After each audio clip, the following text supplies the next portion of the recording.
सिद्धं सर्वसिद्धं शिवप्रदं स्वयं सिद्धम् अहं वन्दे सिद्धारूढयतीश्वरम् ಜಗದ್ಗುರು ಸಿದ್ಧಾರೂಢ ಮಹಾಸ್ವಾಮೀಜಿಯವರ ಚರಣಾರವಿಂದಗಳಿಗೆ ವಂದಿಸಿ ಜಗದ್ಗುರು ಗುರುನಾಥಾರೂಢ ಮಹಾಸ್ವಾಮೀಜಿಯವರ ಚರಣಾರವಿಂದಗಳಿಗೆ ನಮಿಸಿ ಜಗದ್ಗುರು ಶಿವಯೋಗೀಶ್ವರರ ಚರಣಾರವಿಂದಗಳಿಗೂ ಜಗದ್ಗುರು ರೇವಣಸಿದ್ದೇಶ್ವರರ ಚರಣಾರವಿಂದಗಳಿಗೂ ಜಗದ್ಗುರು ಸಿದ್ಧರಾಮ ಶಿವಯೋಗಿಗಳ ಚರಣಾರವಿಂದಗಳಿಗೂ ನಮಿಸಿ ಜ್ಞಾನ ವೇದಿಕೆಯಲ್ಲಿ ಅಲಂಕೃತವಾಗಿರ್ತಕ್ಕಂಥ ಮಹಾಮಂಡಲೇಶ್ವರರಿಗೂ ನಮಿಸಿ ಕಾರ್ಯಕ್ರಮದಲ್ಲಿ ಪಾಲ್ಗೊಂಡಿರುವಂತಹ ಮಹಾತ್ಮರಿಗೂ ನಮಿಸಿ ಸದ್ಗುರುಗಳ ಸನ್ನಿಧಾನದಲ್ಲಿ ಸಮ್ಮಿಲಿತರಾದ ನಿಮ್ಮೆಲ್ಲರಿಗೂ ಧನ್ಯವಾದಗಳನ್ನು ಹೇಳಿ ಎರಡು ಮಾತಷ್ಟೇ ಟೈಮ್ ಭಾಳಾಗಿದೆ. ಇಲ್ಲಿಯವರೆಗೆ ಎಲ್ಲ ಮಹಾತ್ಮರು ಶ್ರೀಮದ್ ಭಗವದ್ಗೀತೆಯ ಒಂದು ಶ್ಲೋಕವನ್ನು ಆಧಾರವಾಗಿಟ್ಟುಕೊಂಡ ಬಹು ಸುಂದರವಾಗಿ ಉಪದೇಶ ಮಾಡಿದರು. ಚತುರ್ವಿಧ ಭಜಂತೆ ಮಾಂ ಜನ ಸುಕೃತಿನೋ ಅರ್ಜುನ. ಬಹಳ ಸುಂದರವಾದಂಥ ಈ ಶ್ಲೋಕವನ್ನು ಆಧಾರವಾಗಿಟ್ಕೊಂಡು ಹೇಳಿದರು, ಹೇ ಅರ್ಜುನ, ನನ್ನನ್ನು ಭಜಿಸುವವರು ನಾಲ್ಕು ತೆರವಾದಂಥ ಭಕ್ತರಿದ್ದಾರೆ. ಅಂದರೆ ಈ ಲೋಕದಾಗ ಎಷ್ಟು ಮಂದಿ ಇದ್ದೇವೆ ನಾವು, ಕೋಟ್ಯಾಂತರ ಜನ ಇದ್ದೇವೆಲ್ಲ. ಈ ಕೋಟ್ಯಾಂತರ ಜನಗಳೇ ನಾಲ್ಕು ಗುಂಪು ಮಾಡಿದ್ರು. ಅರ್ಥ ಜಿಜ್ಞಾಸು, ಅರ್ಥ ಜಿಜ್ಞಾನಿ ಅಂತ. ಅರ್ಥ ಅಂದರೆ ದುಃಖದಿಂದ ಬರಲ್ಲ ಅವನು. ಎಲ್ಲರೂ ಕಷ್ಟದಲ್ಲಿ ಸಿದ್ದಾಗ ಕಷ್ಟ ಬಂತಂದ್ರೆ ಶಿವ ಶಿವ ಅಂತಾರೆಲ್ಲ, ರಾಮ ಕೃಷ್ಣ ಶಿವ ಅಂತೀರಿ. ಕಷ್ಟ ಬಂದಾಗ ಆರಾಮಿದ್ದಾಗ ಏನಿಲ್ಲ, ಎಲ್ಲ ಮಕ್ಕಳಿರ್ತೇವೆ. ಏನಾದ್ರು ಒಂದು ಕಷ್ಟ ಬಂದರೆ ನಾವು ಹೊರಿತಂದ್ರೆ ಅವಾಗ ಭಗವಂತ ನಾಮ ಸ್ಮರಣೆ, ಭಗವಂತನ ಸ್ಮರಣೆ ಆಗ್ತದೆ. ಅವರು ಭಕ್ತರೇ. ಆಮೇಲೆ ಇನ್ನು ಜಿಜ್ಞಾಸು ಅಂತಿದ್ದಾನೆ, ಅರ್ಥಾರ್ಥಿ ಅಂತಿದ್ದಾನೆ, ಜ್ಞಾನಿ ಅಂತಿದ್ದಾನೆ.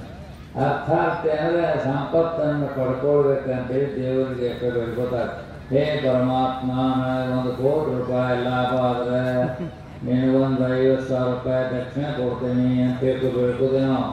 ಇವರು ಅರ್ಥಾರ್ಥಿಗಳ ದೇವಸ್ಥಾನಕ್ಕೆ ಹೋಗಿ ನಾನು ಹೊಲದಾಗ ಇಷ್ಟು ಬೆಳಿಬೇಕಪ್ಪ, ಒಂದು 100 ಚೀಲ ಜೋಳ ಆತಂದರೆ 1/2 ಚೀಲ ಜೋಳ ಕೊಡ್ತೀನಿ ನಿನಗೆ. ಇವರು ಕೊಡೋದು ಅರ್ಥಾರ್ಥಿಗೆ ಅಂತೀವರು. ಹೆಚ್ಚಿಗೆ ಕೊಟ್ಟು ನಾನು ಕೊಡ್ತೇನೆ ಅಂತ. ನಾವು ಸಂಪತ್ತಾಗಲಿ, ಐಶ್ವರ್ಯ ಆಗಲಿ, ಅಧಿಕಾರ ಆಗಲಿ ಎಲ್ಲ ಬಂತಂದ್ರೆ ನಾನು ನನಗೆ ಎಷ್ಟು ಕೊಡ್ತೀನಿ ಅಂತ ಅದು ಅರ್ಥಾರ್ಥಿಗಳು.